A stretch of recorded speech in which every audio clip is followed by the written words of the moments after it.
আসসালামু আলাইকুম everyone, welcome to my YouTube channel Maryam's mom ব্লগে। আশা করি সবাই ভালো আছেন। আমি আলহামদুলিল্লাহ ভালো আছি। আজকে আমি আপনাদের সামনে কিছু কথা নিয়ে হাজির হয়েছি। তো আজকে আমি আপনাদের সামনে গল্প করব। আর গল্পটা হচ্ছে যে একজন সন্তান তার পিতামাতার কাছে কতটা প্রিয় সে বিষয় নিয়ে।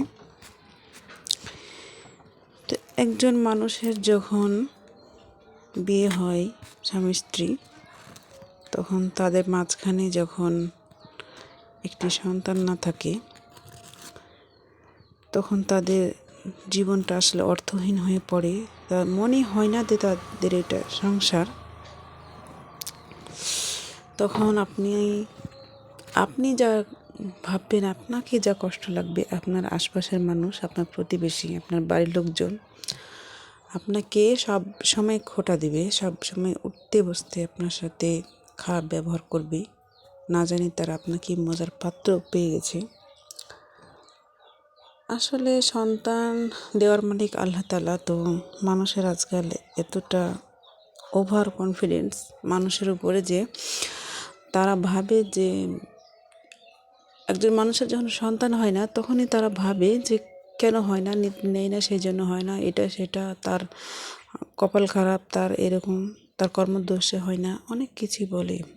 তখন আসলে একজন মা বাবাকে কতটা অসহায় মনে হয়। আমি আজকে সেই বিষয় নিয়ে কথা বলবো। তো বিশেষ করে আমি আমার মার কথাই বলি। যখন আমার মার বিয়ে হয়, তখন আমি বড় মেয়ে আমার মার। তো আমি তখনও হয়নি, 3 বছর হয়ে গেছে আমার মার বিয়ে। তখন আমার মাকে সবাই বন্ধা বলতো।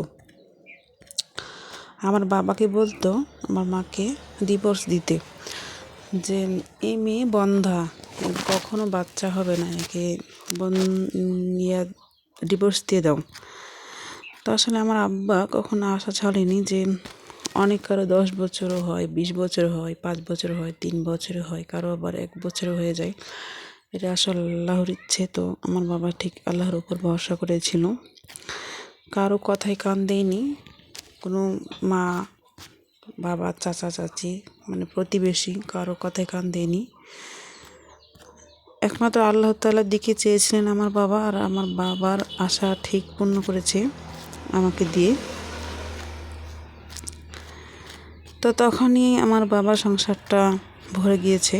তো যখন আপনার সন্তান হবে না, তখন আপনাকে আপনার প্রতিবেশী কথা শোনাবে। আর যখন আপনার সন্তান হবে, 1 থেকে 2টা যদি আপনার সন্তান হয়, তখন মানুষ সবাই খুশি থাকবে। যখন আপনার সন্তান বেশি, 3 থেকে 4টা আপনি নিতে চাইবেন, 3টা 4টা যখন আপনার সন্তান হবে, তখন আপনার প্রতিবেশীদের মুখে আপনি হাত দিতে পারবেন না। ওদের মুখে যা আসবে ওরা তাই বলবে। ছাগলের পাল, গরুর পাল, মুরগির পাল, মানে অনেক কিছু আপনাকে বলে কথা শোনাবে। তখন আপনার কষ্টটা আরও বাড়বে। আসলে পাড়া প্রতিবেশীরা এমন যে আপনাকে কোনো দিক দিয়ে শান্তি থাকতে দেবে না। আপনাকে তারা কথা শোনাবেই, যেভাবেই হোক আপনাকে তারা অপমান করতে, ছোট করতে, যে কোনো পথ অবলম্বন করতে হোক, আসলে তারা সেটাই করবে। এজন্য মন খারাপ করে কোনো লাভ নেই। আসলে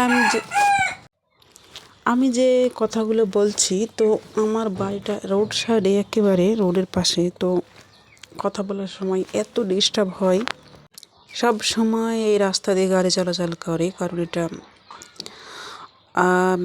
মেন রোড। আর এই রোডের পাশে তো সবসময় গাড়ি চলবে, এটাই স্বাভাবিক।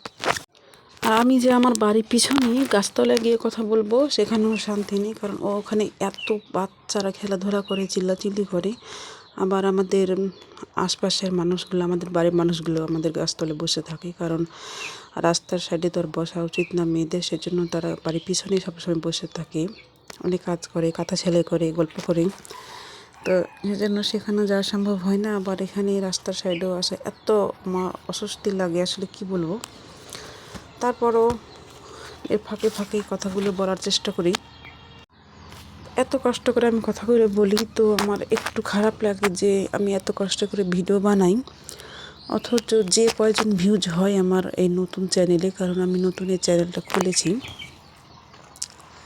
আমি দেখি যতজন ভিউজ হয় ততজন যদি আমার চ্যানেলটা সাবস্ক্রাইব করে তাহলে আমার সাবস্ক্রাইবগুলো বেড়ে যায়। কিন্তু দেখি যে দেখে আমার বন্ধুরা দেখে, দর্শকরা দেখে আমাকে, আমার ভিডিও দেখে, কিন্তু আমার চ্যানেলটি সাবস্ক্রাইব করতে তাদের মনে থাকে না। আসলে তারা ভিডিও দেখেই শেষ করতে চায়, তাদের কোনো লাইক নেই, কমেন্ট নেই, সাবস্ক্রাইব নেই। তো প্লিজ যদি ভালো লাগে কথাগুলো আমার, তো ভিডিওটিতে একটু লাইক দিয়ে আপনাদের মতামত কমেন্ট বক্সে জানাবেন এবং আমার চ্যানেলটি প্লিজ সাবস্ক্রাইব করে দিবেন। কারণ যেহেতু আমি নতুন, তো আপনারা যদি আমার পাশে না থাকেন তাহলে আমার আসলে এই চ্যানেলটাকে গ্রো করা ইম্পসিবল। তো আমার কথাই বলছিলাম যে আমার মায়ের সাথে কী ব্যবহার ঠিক হয়েছে।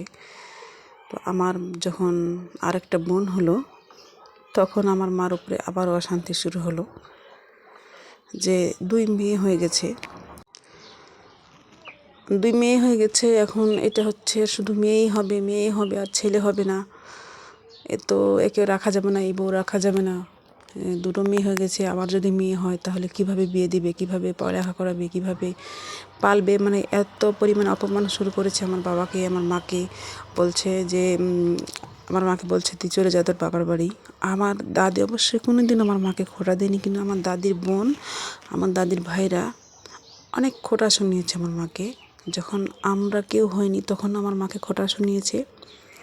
যখন আবার আমরা দুইটি বোন হয়ে গেলাম তখন আমার মার ঠিক একই অবস্থা। তো আমার বাবা অবশ্যই আমার মার পাশে ছিল এবং আমার দাদি, সে আমার পাশে ছিল। কোনো দিন আমার মাকে এ বাচ্চা হয় না সেজন্য খোঁটা শোনায়নি। অবশ্যই আমার দাদি চাইতো যে কেন তার নাতি নাতনি হয় না, কারণ আমার বাবা একা, আমার দাদির আর কোনো সন্তান নেই, সেজন্য তার মনে চাইতো যে একটা